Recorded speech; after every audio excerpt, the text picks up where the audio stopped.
એક હતો વાણિયો, એને હાથે એક ગુમડું થયું. વાણિયો રોજ ગુમડાને મટાડવા માટે અલગ અલગ દવાઓ કરે, પણ એ ગુમડું કેમે કરીને ફૂટે જ નહીં. એકવાર વાણિયો વૈદ પાસે જતો હતો, ત્યાં રસ્તામાં તેને એક સમળી મળી. સમળી કહે, વાણિયા ભાઈ, આ તમારે હાથે શું થયું છે? વાણિયો કહે, જુઓ ને બહેન, આ કેટલાય દિવસથી ગુમડું થયું છે, મળતોય નથી અને ફૂટતોય નથી. કોણ જાણે કેવી જાતનું છે? સમળી કહે, અરે એમાં તે શું છે? ગુમડું હું ફોડી આપું, પણ આમાંથી જે નીકળે એ મારું. વાણિયો મનમાં વિચાર કરવા લાગ્યો કે ગુમડામાંથી તે વળી શું નીકળવાનું હતું. ભાગ નીકળશે, પરું નીકળશે, એમાં સમળી શું લઈ લેવાની? એમ ધારીને વાણિયાએ કહ્યું, ઠીક છે, જે નીકળે એ તમારું. એકવાર મારું દુઃખ મટાડો. સમળીએ દાંત મારી કે ચાટ દઈને ગુમડું ફોડી નાખ્યું.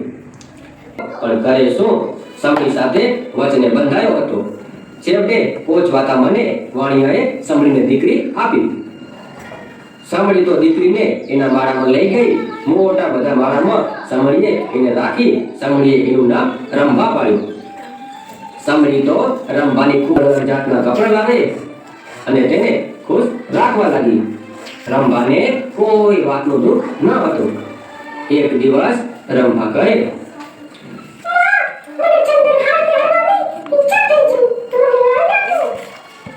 સમળી કહે, એ દીકરી, તો કાલે ચંદનહાર લઈ આવો, પણ લાવતા વખતે 2-3 દી મોડું થઈ જાય. ચંદનહાર તો કોક રાજાને ઘેર કે કોક મોટા નગર શેઠને ત્યાં હોય.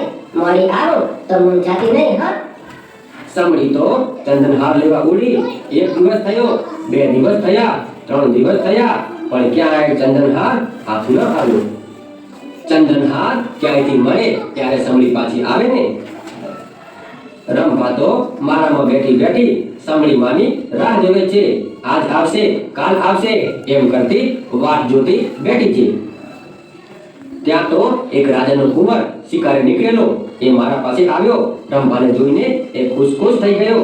રંભાને એ પોતાની સાથે મહેલમાં લઈ ગયો. એના પછીના દિવસે ત્યાં સમળી ચંદનહાર લઈને આવી, પણ મારામાં રંભા ન હતી. સમળી કહે, રંભા ક્યાં ગયા છે? ઘણા સાધુ પાડ્યા, પણ રંભા આવી જ નહીં. સમળી તો રડવા લાગી. ખૂબ રોય, ધ્રુસકે રોય, પણ રંભા ક્યાંથી આવે?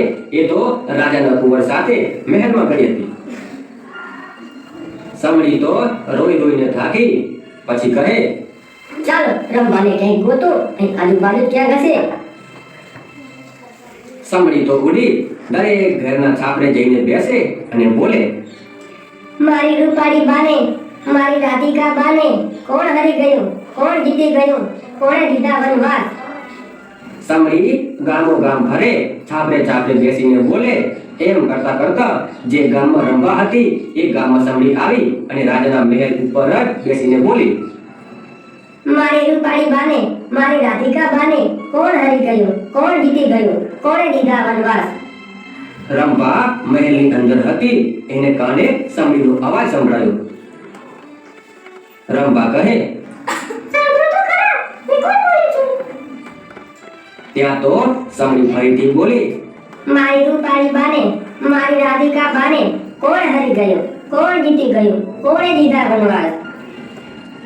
રંભા કહે, દાસી કહે,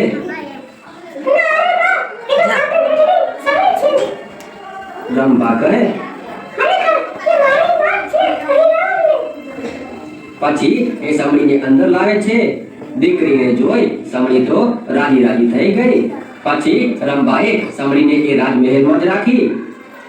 માં દીકરી રોજ સુખ દુઃખની વાતો કરે, ખાઈ પીને મજા કરે.